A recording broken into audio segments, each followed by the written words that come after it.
Well, we finished lunch. It's Sunday. I did not go to the win-back sale. I watched some of it online. Honestly, I had to give it a lot of thought because when I thought about it this morning, was it that, I was still a little down in the dumps about the week we had, and especially the Saturday we had, or was it that there just wasn't a whole lot there for us? Daniel and I talked about a number of horses in the sale coming up in Lexington, some of the ones in London.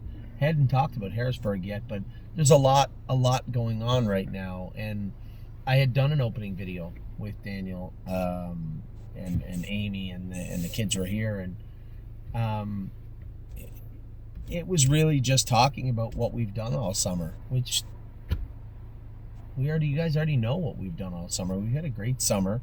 Yes, we had a bad Saturday. Yes, Crantini got a tough trip out of the 10 hole, which I guess was always a possibility, and quite frankly ended up second over behind the winner and was a little bit flat, scoped a little bit sick, and it just was overall a bad night. Ty went on. I think she's tied up a little bit, but not a bad summer at all. A very good year, the best year we've ever had in 2022. And when I'm left trying to navigate what is coming up, we have the final definitely with Swinging Senorita at minimum. Next Saturday, we have all the consolations, all the Buckeye finals in Ohio. Pennsylvania itself was such a great... Thank you, honey.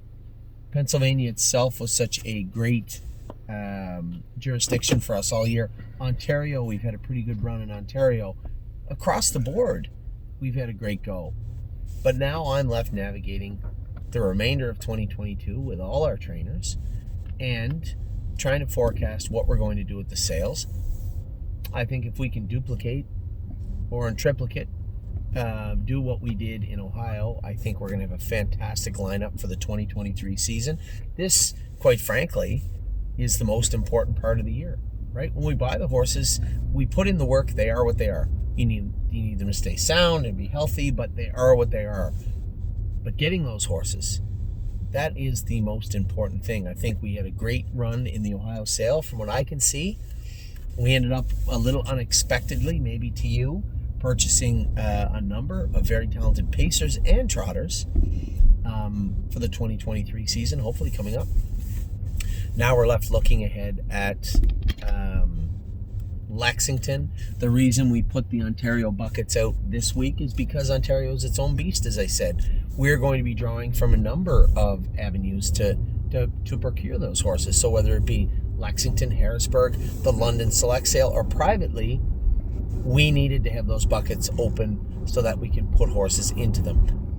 I fully expect that we will have a number of Ontario purchases, a number of Ontario breds purchased at the Lexington sale for those buckets in particular. We also have a number of buckets to fill for the Lexington type sale. That's not to say there may be some overlap. That's not to say that an Ontario horse couldn't find its way into the Lexington bucket.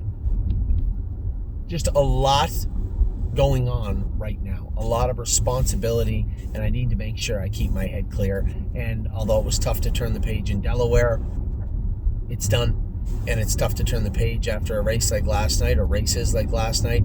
They're done. We need to move forward. I just watched Good As Him win at Saratoga. We have horses racing throughout the day. We have lots of horses tomorrow, throughout the week, and the culmination of next week will be that $300,000 final. As I said, I keep being vague about it because we are going to enter Sweet on Pete in the $300,000 final. She's at 10th. One horse is all we need to not enter. And normally, this is a tough situation also because I think she wins the Buckeye final. I think she wins the consolation. But I'd like the chance to win the 300. The filly that's been dominant in Ohio all year, Gabby C-Note, was 2 seconds slower, 2 full seconds slower than us in Delaware. Now, she got everything her own way and wasn't used very hard, and we were. But the last time Sweet on Pete got on a roll, she was vicious good. In the last big race she won in 54-4, the horse that finished second was Gabby C-Note also. So, a lot going on this week in that regard.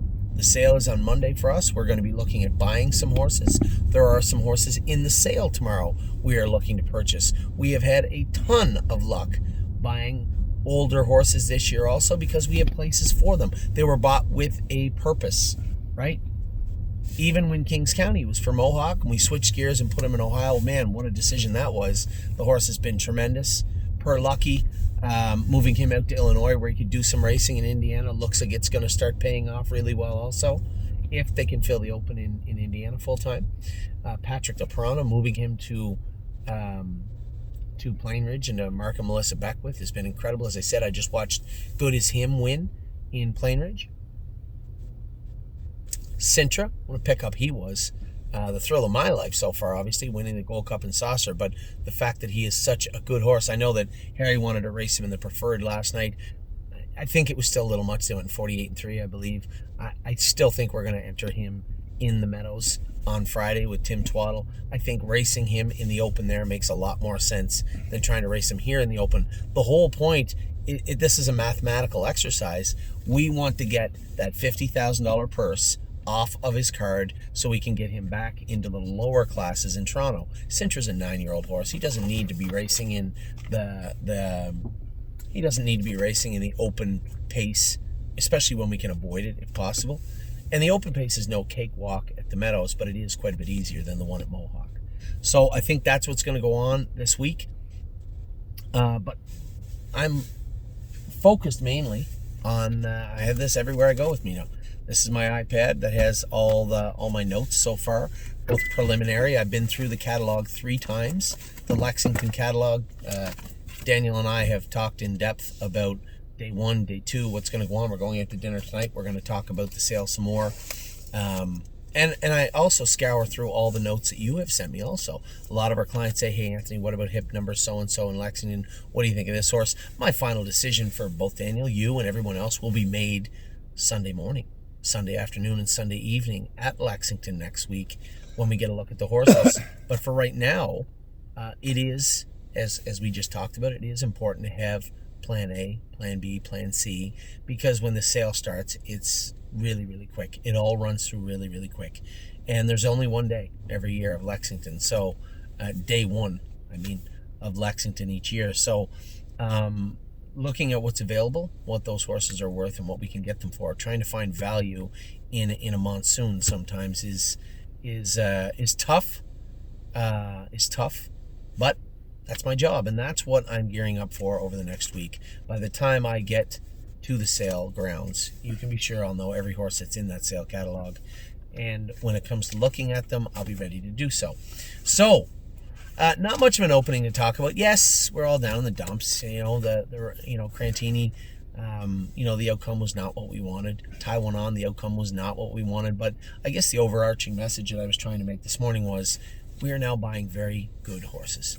Quality animals, not just value, but that middle of the road. And also, we are in very rare company where we can go to a sale and say, I'm going to buy a Cowboy by the Sea. Right? That was the captain, or that was the Down by the Seaside colt. I'm going to buy some quality trotters, some high-end horses that people are interested in. The stable has come such a long way that the whole point of that first video I made, that is, quite frankly, it is boring, so I'm not going to post it. But the whole point of that video was to show the horses we have in the barn right now and allow the people to look at what we had all those years ago when we started the stable. You've only been involved for 3 years, but when we started the stable, it was, can we find some horses that might be okay? Can we find some true value with mediocrity? Yeah. And we did, but now we're in a situation where can we find true value with some of the better horses in the world? And it's an incredible feeling and an incredible sense of responsibility to go to the sale knowing that you and other people are relying on me to do my best work to find them the best value in that particular sale. And I take it seriously. It is one of the few times of the year where I am dead serious when I go to work. And next Sunday, that will be on display, hopefully, when we're looking at our horses next Monday night on day 1, Tuesday, Wednesday, Thursday, day 2, 3, and 4, and so on and so forth. And then after the sale, on my way home, which is pretty cool, for the first year, I am going to stop at Dayton Raceway and race in the Constellations. So it should be a lot of fun as we creep closer to what I guess the end of the year would be the Breeders' Crown and some of those later stakes at Mohawk and the Meadowlands. We're through the majority of the summer. We've had a great summer. We've had a great year. And now it is time to start focusing on what will be in 2023. So with that, I'll let you guys go. A much less boring, shorter video. You know, Daniel played a much bigger role. Just wait for the next one. No, I'm not going to post that one. Anyway, I'll talk to you guys soon. It was great catching up with Daniel. Yeah. Now you guys know who Daniel Cordina is. Nice gentleman came all the way here. You think that you watched Scrantini and was disappointed. He came from Australia to watch him. So, anyway, I'll let you guys go. It's a long trip home. It's a long trip home. I just had to sulk for the 20 minutes from Mohawk. You get 20 hours. I hope you guys, I know you didn't have a great weekend because we didn't have a great weekend. But you know what? There's always next weekend. Take care, everybody.